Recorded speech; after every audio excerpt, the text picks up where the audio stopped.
What's up, everybody? It's Mike. I'm here with my 2014 NCAA Tournament game predictions and analysis.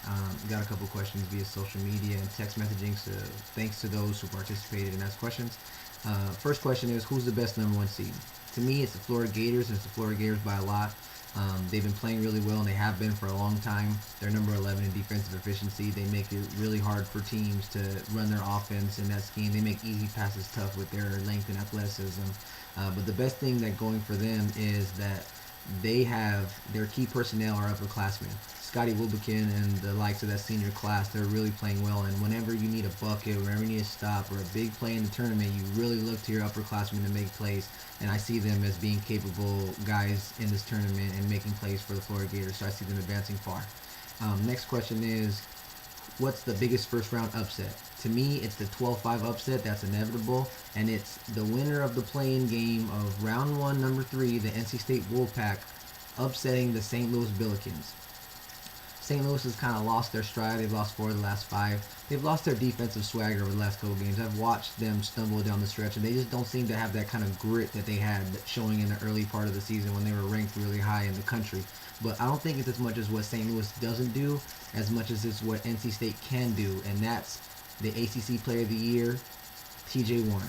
This guy gets buckets. I don't know how else to say it.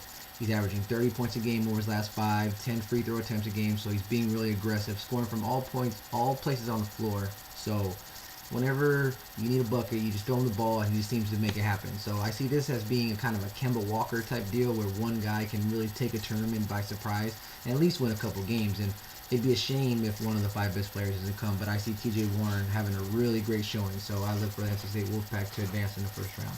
The next question is, what seed, 5 or lower, do you have advancing the furthest? And to me, that's the number 6 seed, North Carolina Tar Heels, advancing to the Elite 8.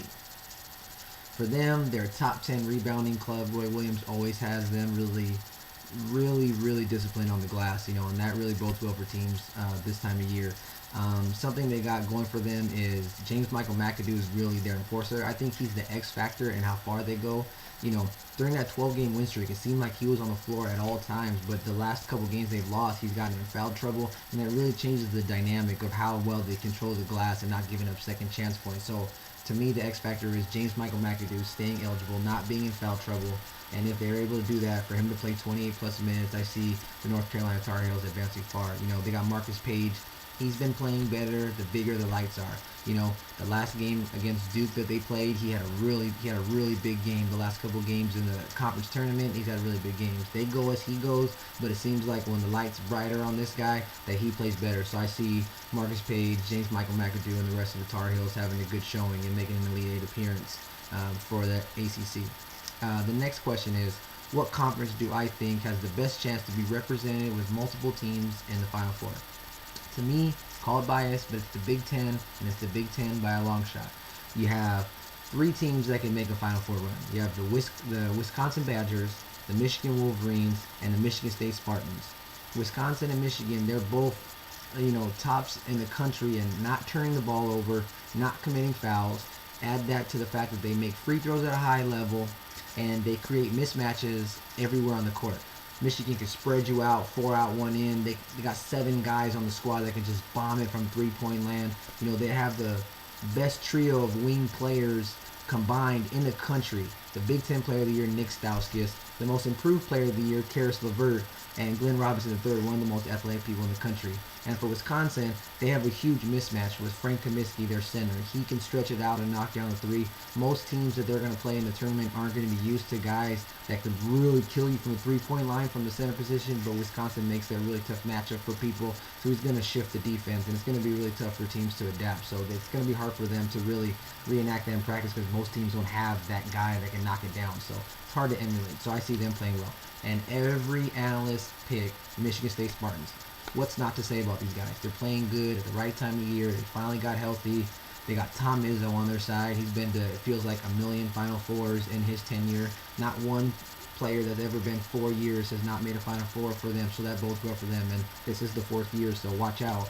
But I see the Big Ten as being that team to represent multiple times in the Final Four. And the last question is, which is the first number 1 or 2 seed to fall in the tournament. And to me, it's the number 2 Kansas Jayhawks losing in the round of 32 to the number 7 New Mexico Lobos. I see the injury to Joel Embiid as being the really key factor here. With Andrew Wiggins, playing a lot better. It's kind of like when Russell Westbrook went out and Kevin Durant started playing better. You're seeing that from Wiggins. He's got the number 2 guy out, so now he's really taking on more of the focal point on offense.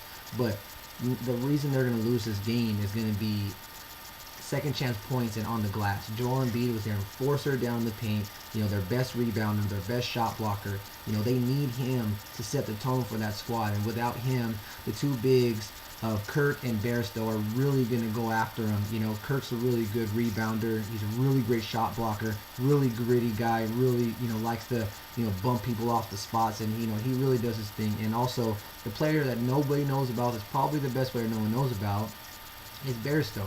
Bairstow at power forward, he can shoot the three, he makes free throws at a high level. He's basically a 2010 guy, really gritty rebounder, and these guys get 50-50 balls. So I see the difference in this game being second chance points for the New Mexico Lobos. They play a really gritty defensive game themselves, so it's going to be a low-scoring game, but I see them in the round of 32 upsetting the number 2 Kansas Jayhawks. That was my analysis. Hope that helps your bracket, so happy March.